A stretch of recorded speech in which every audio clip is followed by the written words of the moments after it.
Welcome into the video. I am your tech guy Wayne, and today I want to show you how to soft reset your Samsung Galaxy S25 Edge.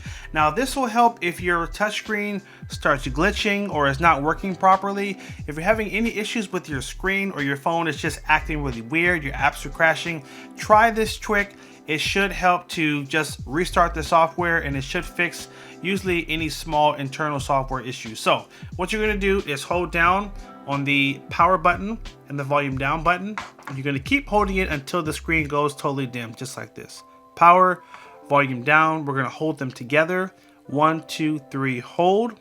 You'll see a pop-up like this that'll give you the menu to power off, but if your touchscreen is not working, you may not be able to touch those buttons. That's why we're doing it with the side buttons.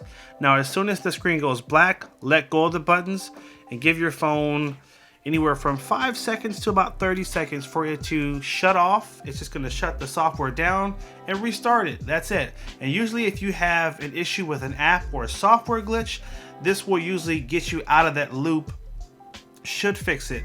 Now if this doesn't work, the next thing I would say is check to see if your phone has a pending software update. It could be something minor like that as to the reason why the software is not working properly.